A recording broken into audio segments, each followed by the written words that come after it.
मागचे 5 वर्ष काही विकासाची कामे झाली नाही, म्हणून जनतेने मला 5 वर्षासाठी निवडून दिलं.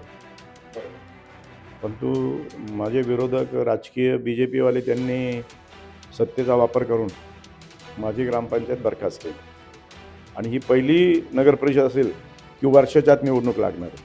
नाही, मतदारांना विकास पाहिजे आणि मतदारांना खात्री आहे की या गावाला सक्षम प्रशासन कोण देऊ शकतं याचा मतदारांना खात्री आहे. त्याच्यामुळे जास्तीत जास्त जागा जे मी सिम्पल मॅजॉरिटीने येणार नाही, मी थम्पिंग मॅजॉरिटीने येईल. कदाचित कदाचित 26-0 पण होईल, हे पण मी तुम्हाला आत्मविश्वासाने सांगतो. नमस्कार. आपण राज्यभर सुरू असलेल्या स्थानिक स्वराज्य संस्थांच्या निवडणुकीच्या पार्श्वभूमीवर अनेक नगरांमध्ये ह्या नगर परिषदेच्या निवडणुका ह्या रंग आलेला आहे आणि निवडणुकीच्या रणधुमाळीला सुरुवात झालेली आहे. आणि त्यामध्ये नाशिक जिल्ह्यातील 11 नगर परिषदेपैकी ही पिंपळगाव नगर परिषद ही सर्वात मोठी नगर परिषद मानली जाते आणि येथील व्यापारदृष्ट्या कोण असेल, तसेच अनेक सामाजिक असेल, व्यापारिक असेल, ह्या सर्व गोष्टीने आणि द्राक्ष नगरी म्हणून पिंपळगावची एक वेगळीच ओळख आहे.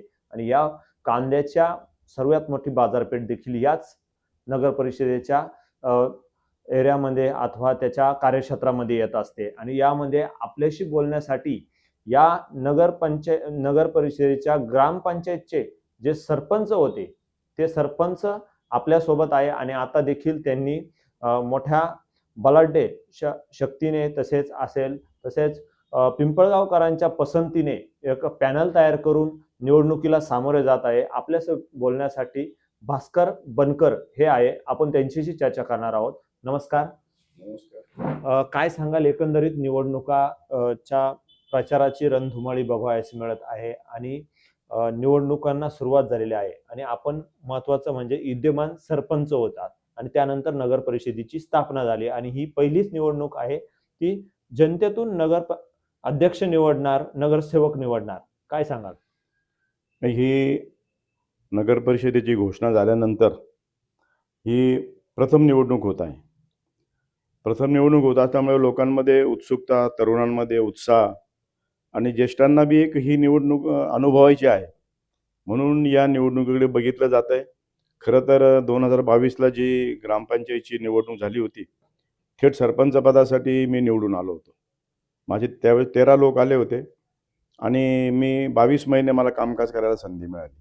त्या 22 महिन्यामध्ये मी 200च्या वर कामे केलेली आहे आणि नगरपालिकेचं मी स्वागत केलं. आरक्षण ST निघालं, त्याचंही आपण स्वागत केलं आणि सर्वांना बरोबर घेऊन सगळं याचं आपण सगळ्या जातीचे, सर्व धर्माचे लोक एकत्र करून मी एक पॅनल, सक्षम पॅनल, आमदार दिलीपराव बनकर असतील, तानाजीराव बनकर असतील, सोनशेठ भंडारी असतील, यांच्या मार्गदर्शनाखाली हे पॅनल मी उभं केलेलं आहे.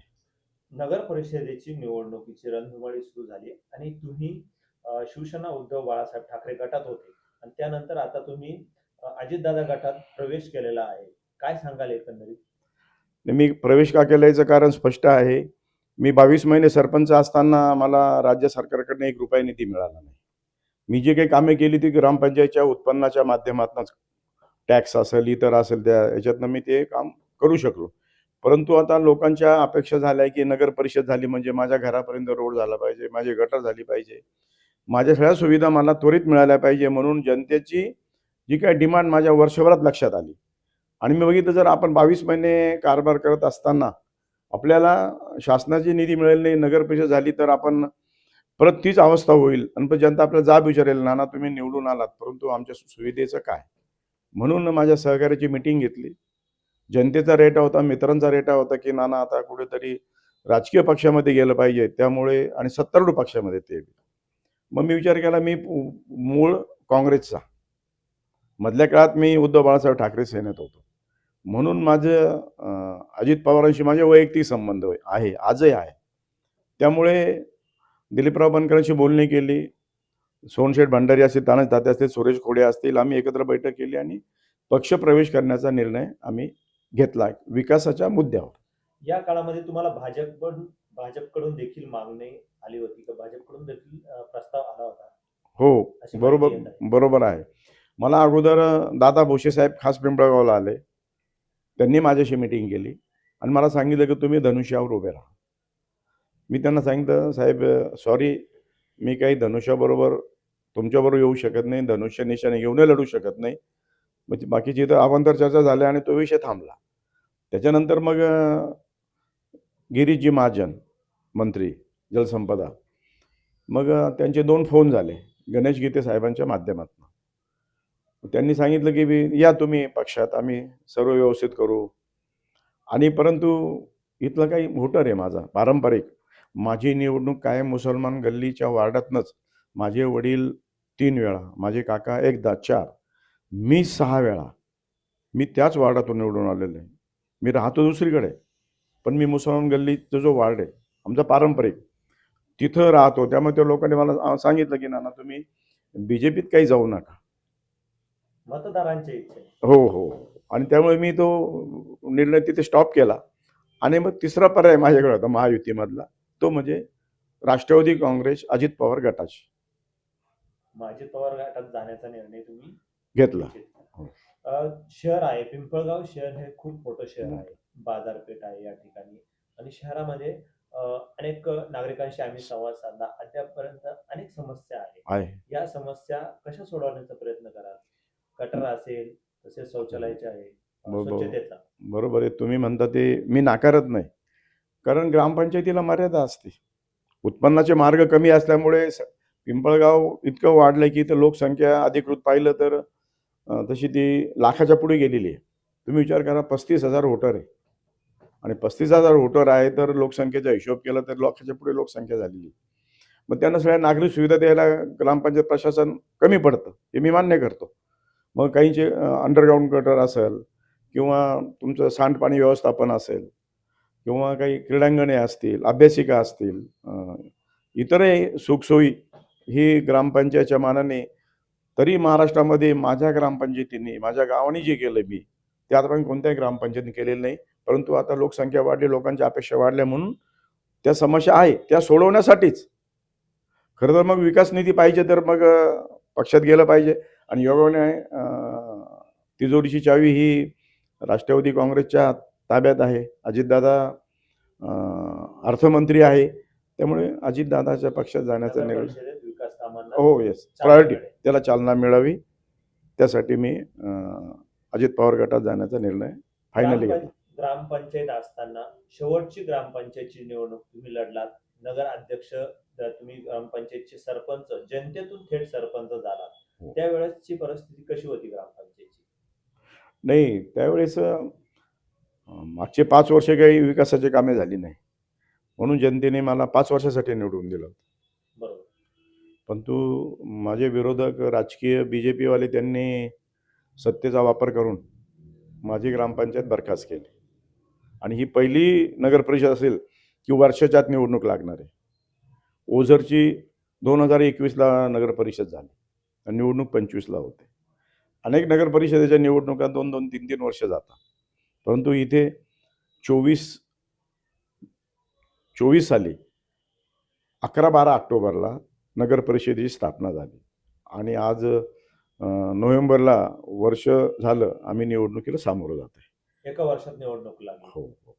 तुम्ही तुम्हाला काळ भेटला सरपंच पद असताना विकास करण्याचा, त्या काळामध्ये काय काय कामाला महत्वाच्या मूलभूत सुविधांना तुम्ही विशेष लक्ष दिलं? मी 4 नंबर वॉर्डमध्ये अंडरग्राऊंड ड्रेनेज केले. वार्ड नंबर आत्ताचे 8मध्ये तिथे अंडरग्राऊंड आदिवासी वस्तीमध्ये ड्रेनेज केलं. मी 3 गार्डनचं निर्माण केलं. त्याच्यानंतर काही कॉन्क्रीटीकरण असेल, तुम्ही आजही कुठे गावात फिरला तर आजही ते माझे कामं आजही चालू आहे. मी ज्यावेळेस पाय उतार झालो ग्रामपालिकेतनं, त्यावेळेस मी 40 कामाचं टेंडर फायनल केलेलं होतं. त्यातले कामं झाले, आता राहिलेले 25 कामं जोरात कॉन्क्रीटीकरण चालू आहे, रस्त्याचे कामं चालू आहे, सगळे कामं चालू आहे. जे जे करता येणं शक्य आहे. माझा प्रदीर्घ अनुभव आहे. मी 86 साली प्रथम सरपंच झालो. 86ला 86 ते मध्ये 2 गॅप सोडले, तर 6 वेळा मला लोकांनी निवडून दिलेलं आहे, गावातल्या लोकांनी. तुमची जी शेवटची टर्म होती त्यामध्ये अनेक राजकीय मॅटर बघावयास मिळाले, अनेक राजकीय स्टंटबाजी झाली, त्यामध्ये जातीय तेढ असेल, हे अनेक राजकीय वातावरण देखील इथलं दूषित झालं होतं काही काळापूर्वी. त्या संदर्भात काय सांगाल? काय होतं चित्र नेमकं? नाही, कोणतं राजकीय मला काय अ, समजलं. मिरवणूक झाल्या लोकसभेच्या काळामध्ये जे मिरवणूक झाल्या त्यामध्ये काही झेंड्यांचं प्रकरण बाहेर ते आलं. सगळं खोटं होतं. ते कुठली तरी एक मोहल्ल्यातले कुठंतरी हिरवे झेंडे घेऊन आले. ते काय होतं, बीजेपी हिंदू मुस्लिम वाद करण्यात पटाईत आहे भारतामध्ये पूर्ण. इथं तोच प्रयोग केला. आत्ता मागच्या वर्षी एक क्षुल्लक कारणावरनं बीजेपीने मोर्चा काढला. हिंदू मुस्लिम मला आठवत नाही की कधी हिंदू मुस्लिममध्ये संघर्ष झाला. तो संघर्ष निवडणुका डोळ्यासमोर ठेवून मुद्दाम जनतेमध्ये वातावरण बिघडवायचं आणि निवडणूक हासिल करण्यासाठी त्यांचे प्रयत्न. पण ही जनता 60 वर्ष माझ्या कुटुंबाच्या ताब्यात हे गाव होतं. 60 वर्ष. 60 वर्षापासून 60 वर्ष मधले 1-2 गॅप गेले. माझे वडील 15 वर्ष, मी 30 वर्ष, माझे काका 5 वर्ष. येथे माझे तुमच्याकडे कायम सत्ता आहे. हो. तुम्ही ह्या शहराचा चेहरा-मोहरा बदल. बघितलेला आहे. पूर्वीचा शहर आणि आताचं शहर काय बदल आहे? नाही नाही, काय आहे, हायवेवर असल्यामुळे एक तर इथे HL जवळ आहे. प्रत्येकाला वाटतं कोणी चांदवड, दिंडोरी, निफाड तालुक्यातल्या लोकांना इथं प्लॉट घेता. प्लॉट घेतलं का आपण रस्ता देतो, लाईट देतो, पाणी देतो. ह्या सगळ्या सुविधा जलद गतीने लोकांना मिळतात. म्हणून नोकरदार वर्ग इथं फार मोठ्या प्रमाणात वास्तव्यात आलेला आहे. मार्केट कमिटीचं काम मोठं आहे. अनेक व्यापारी किंवा द्राक्ष सीझनमध्ये शेकडो व्यापारी इथं वास्तव्याला राहतात. कांद्या चाळीसाठी बाहेरच्या खेड्यातनं हजारो लोक इथं कामाला येतात. त्यामुळे त्या सगळ्यांचं देखभालीचं, त्यांना पाण्याची कमतरता पडू नये, त्यांना स्वच्छतेची कमतरता पडू नये म्हणून सगळा लोड तो प्रशासनावर यायचा. तरी आम्ही आमच्या पद्धतीने प्रशासन म्हणून आम्ही त्याला सक्षम पुरून उरलेलो आहोत. तुमची लढत ही कायम बीजेपीशी राहिलेली आहे. हो. सत्ताधारी पक्ष बीजेपी आहे. तुम्ही ज्या पक्षात प्रवेश केला तो पक्ष बीजेपीचा मित्र पक्ष आहे. कसे बघाल याच्याकडे आता भविष्यात कामं करताना? नाही नाही, आता असं ठरलंय की राष्ट्रवादी ही स्वबळावर लढते. कोणाशी युती नाही आहे. इथे युती नाही ना? युती नाही, सिंगल राष्ट्रवादी आहे. त्याच्यामुळे ॲलिगेशन करायला संधी नाही. नंबर 1, प्रत्येक पक्षाला स्वतःचा पक्ष वाढवायचा आहे. बरोबर. मग देवेंद्र फडणवीस असतील, एकनाथजी शिंदे असतील, अजितदादा असतील, यांना सांगितलं मैत्रीपूर्ण लढत करा. जिथं ज्याची ताकद आहे त्यांनी लढा आणि मैत्रीपूर्ण लढत करा. अशा अनेक ठिकाणी त्यातलं पिंपळगाव. पिंपळगावमध्ये तुम्ही 3 पक्ष या ठिकाणी लढत करत आहात. तिहेरी लढत होणार आहे या ठिकाणी. या ठिकाणी या लढतीमध्ये काँग्रेस देखील आहे. भाजप आहे. शिंदेगड भाजप सोबत आहे आणि तुम्ही राष्ट्रवादी सेपरेट लढत आहात. या ठिकाणी महाविकास आघाडी कुठेच दिसत नाही. काय कारण? नाही नाही, महाविकास आघाडी म्हणजे भास्कर बनकर म्हणजेच महाविकास आघाडी होती. समजलं भास्कर का? बनकर म्हणजेच महाविकास हो आघाडी. हो. कारण बघा, मी 2007ला काँग्रेसमध्ये होतो. मी काँग्रेसची सीट ZP निवडून आणली गावात, आदिवासी. त्याच्यानंतर 12ला परत SC महिला निघाली, त्यावेळेस मी काँग्रेसमध्ये होतो. त्याच काँग्रेसची सीट गावातनं निवडून आणली. त्यानंतर मी उभाटामध्ये गेलो, म्हणजे ओरिजिनल शिवसेना एकत्र असलेली, मी तिच्यात गेलो. 17 साली मी शिवसेनेची ZP मेंबर निवडून आणली. मी ज्या पक्षात आहे त्या पक्षाचं सीट पिंपळगावमध्ये निवडून येतं, हा इतिहास आहे. भास्कर बनकरांकडे बघण्याचा दृष्टिकोन लोकांचा स्पष्टता आहे. या मागचे कारण काय? हे माझा स्वभाव येतो. मला खोटं बोलणं आवडत नाही आणि माझी शिस्त आहे.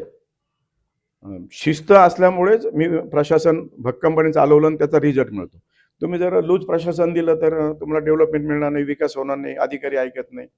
माझी सवय, मी ज्यावेळेस ST महामंडळाचा संचालक होतो 88 साली, तेव्हापासून मला ते ऑफिस, माझ्याबरोबर सगळे क्लास 1 ऑफिसर होते काही कार्यकारिणीत.